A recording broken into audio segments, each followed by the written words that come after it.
दुर्गा सप्तशती नवमो अध्याय। निशुंभ असुर का वध। उन अर्धनारीश्वर का रंग बंदूक पुष्प और सुवर्ण के समान रक्त पीत युक्त है। उनकी भुजाओं में सुंदर स्फटिक की माला, पास, अंकुश और वरद मुद्रा सुशोभित हैं। उनका आभरण अर्धचंद्र तथा वे 3 नेत्रों से शोभायमान हो रहे हैं। ऐसे अर्धनारीश्वर की मैं शरण में हूँ। राजा ने कहा, हे भगवान, आपने रक्त बीजवध संबंधित देवी का चरित्र विचित्र महात्म्य मुझे बताया।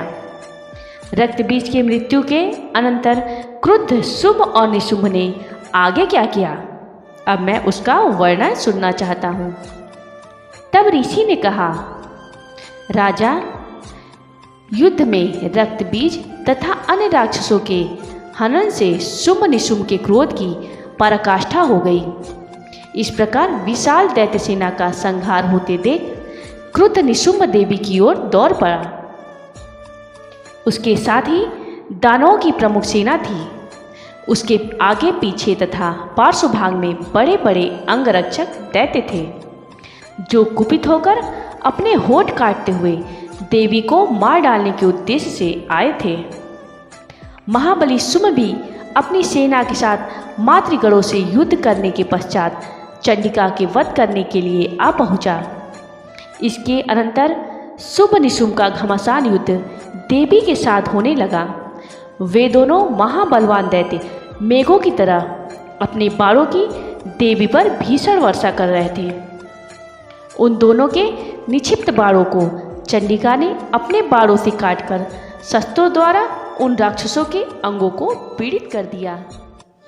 तब निशुंभ ने तेज धार वाली तलवार और चमकती हुई ढाल लेकर देवी के वाहन सिंह के मस्तक पर आघात किया। अपने वाहन सिंह के प्रहारित होने पर देवी ने क्षुरप्र नामक बाण के द्वारा निशुंभ की उस तलवार को काट गिराया तथा अष्टरजत जड़ित ढाल को भी टुकड़े टुकड़े कर दिया।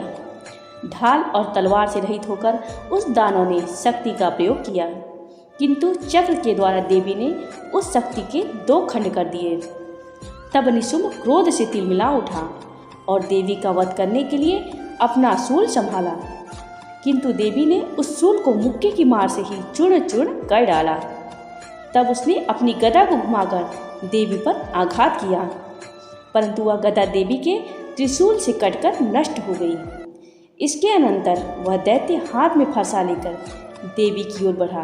तब देवी ने अपने बाणों की दृष्टि से उस दैत्य को धराशायी कर दिया। अपने पराक्रमी भाई को धरती पर गिरते देख शुंभ अत्यंत क्रोधित होकर देवी को मारने अपनी आकाशव्यापी लंबी अष्टभुजाओं से उक्त वह दैत्य रथ पर आयुधों से सुसज्जित होकर शोभित होने लगा।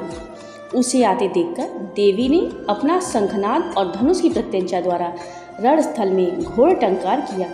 इसके पश्चात संपूर्ण दैत्य सेना के तेज को नष्ट करने वाले घंटे के नाद से समस्त दिशाओं को गुंजायमान कर दिया।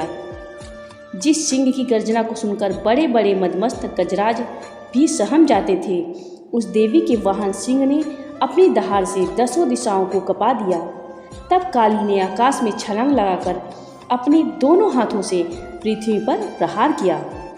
उस क्रिया से ऐसा भयंकर शब्द उत्पन्न हुआ जिससे पहले के सभी शब्द उसमें विलीन हो गए। तब शिवदूती ने असुरों के लिए अशुभ अट्टहास करके सब राक्षसों का दिल दहला दिया, परंतु इन सब से शुंभ को अत्यंत क्रोध हुआ। उस समय देवी ने शुंभ को लक्ष्य करके कहा, ओ दुरात्मन, खड़ा रह, खड़ा रह। तब आकाश मार्ग में खड़े सभी देवगण देवी की जय जयकार करने लगे। तब शुंभ ने ज्वालाओं से लपलपाती हुई अत्यंत भीषण शक्ति चलाई। अग्निमयी पर्वत के सदृश उस भयंकर शक्ति को देवी ने बड़े भारी लुआठी से दूर कर दिया। उस समय शुंभ के सिंहनाद से त्रैलोक्य कूज उठे। हे राजन, उसकी ध्वनि से ऐसा प्रतीत हुआ मानो वज्रपात हुआ हो, जिसमें अन्य सभी शब्द समा गए। शुंभ तथा देवी के परस्पर चलाए हुए बाणों को दोनों प्रतिद्वंदियों ने अपने बाणों द्वारा सैकड़ों और हजारों टुकड़े कर डाले। तब क्रुद्ध होकर चंडिका देवी ने शुंभ पर अपने त्रिशूल से प्रहार किया। उस आघात को सहन न कर सकने के कारण शुंभ दैत्य चेतनाहीन होकर भूमि पर गिर पड़ा। इतने में ही निशुंभ की चेतना लौट आई और उसने बाणों की वर्षा करके देवी, काली तथा उनके वाहन सिंह को घायल कर दिया। फिर उस असुरराज ने अपने 10,000 हाथों को पैदा करके चक्रों के आघात से देवी को आच्छादित कर डाला। तब असह पीड़ा निवारणी दुर्गा देवी ने क्रुद्ध होकर अपने बाणों से उन चक्रों तथा बाणों को काट दिया। तब देवी के इस अतुलनीय शौर्य को देखकर निशुंभ अपने शैल दंड के साथ चंडिका वध करने के उद्देश्य से हाथ में गदा लेकर बहुत वेग से उन पर झपटा। देवी ने अपने तीक्ष्ण तलवार से उसकी गदा को काट दिया। गदा नष्ट होते ही हाथ में शूल धारण कर लिया। देवताओं के पीड़क निशुंभ को हाथ में शूल लेकर आते देख चंडिका ने अपना शूल चलाकर उसके वक्ष को विद्ध कर दिया। शूल से छाती छिद जाने पर उसी के समान एक महाकाय दैत्य उसकी छाती से निकलकर खड़ी रह कहता हुआ बोलने लगा।